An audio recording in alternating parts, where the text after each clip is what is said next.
বন্ধুরা, আজকে একটি সম্পূর্ণ অন্য রকম রান্না করে তোমাদের দেখাবো। দেখো, এখানে আমি 6 পিস পার্শে মাছ নিয়েছি, আগে থেকে নুন হলুদ মাখিয়ে রেখেছি। অর্ধেক বেগুন নিয়েছি, 2টো আলু নিয়েছি, লম্বা করে কেটে নিয়েছি। আর আমি বড়ি নিয়েছি, 4টে কাঁচা লঙ্কা।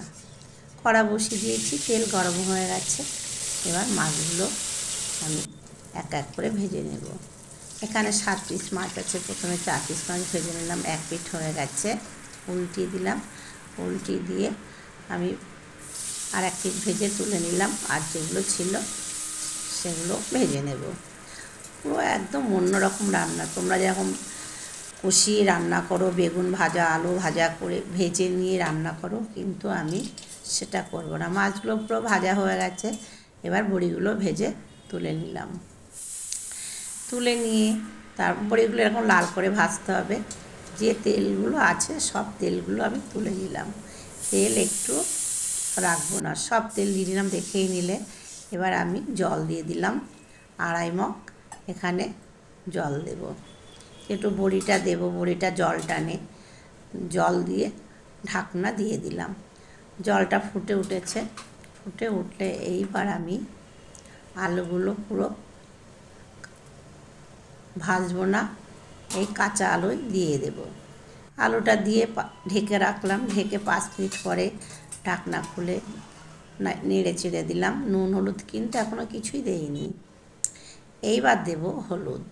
হলুদ দিলাম আমি 2 চামচ হলুদ দিলাম, আর 3 চামচ মতন লবণ দিয়েছি। তারপরে আলুটা অর্ধেক সেদ্ধ হয়ে গেলে বেগুনগুলো দিয়ে দিলাম। বেগুনটা ভাজলাম না, আলুটাও কিন্তু ভাজিনি, পুরো কাঁচা দিয়ে দিলাম। দিয়ে আবারও ঢেকে রাখলাম।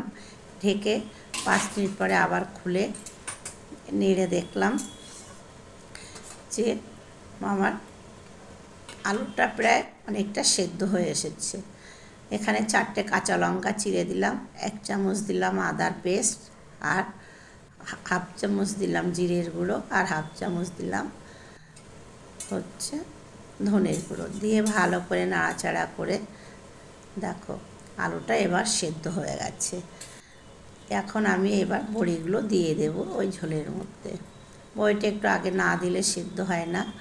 তারপরে মাছগুলো দিয়ে দিলাম, এক এক করে সব মাছ ঝোলের মধ্যে দিয়ে দিলাম। দিয়ে দেয়া হয়ে গেছে। এবার আমি সাঁতলাবো।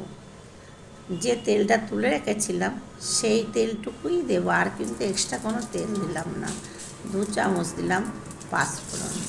ফোড়নটা হয়ে এসেছে, ফোড়নটা হয়ে গেছে। এবার আমি তরকারিটা ঢেলে দেব। দেখো আমি কিভাবে রান্না করলাম। বেগুনটাও কষলাম না, তারপরে আলুটাও কষলাম না, না কষে না ভেজে আমি কাঁচা আলু বেগুন রান্না করলাম। আবার সাথে একটু নাড়াচাড়া করে নিয়ে 1 মিনিট মতন ঢেকে তারপরে উপর থেকে ধনেপাতা ছড়িয়ে দিলাম। ধনেপাতা ছড়িয়ে আস্তে আস্তে নেড়ে দিলাম। যেহেতু মাছগুলো ভেঙে যেতে পারে সেই জন্য আস্তে আস্তে নাড়ছি। তারপরে উপর থেকে 2টো কাঁচা লঙ্কা ভেঙে দিলাম। আমার বৌমা তো লঙ্কা খেতে পারে না। দিয়ে এবার একটু 2 মিনিট গ্যাসটা সিম করে ঢেকে রাখবো। ঢেকে ছিলাম, তারপরে নামিয়ে দিলাম। নামিয়ে দিয়ে আস্তে আস্তে নাড়াচাড়া করে নিলাম। নাড়াচাড়া করে এবার আমি তরকারিটা নামিয়ে দেব। এই রান্নাটা যদি তোমাদের ভালো লেগে থাকে বন্ধুরা, আমার চ্যানেলের লাইক শেয়ার সাবস্ক্রাইব কমেন্ট করে দিও। একবার হলেও তোমরা এইভাবে বাড়িতে রান্না করে খেয়ে দেখো, সত্যি খুব ভালো লাগবে।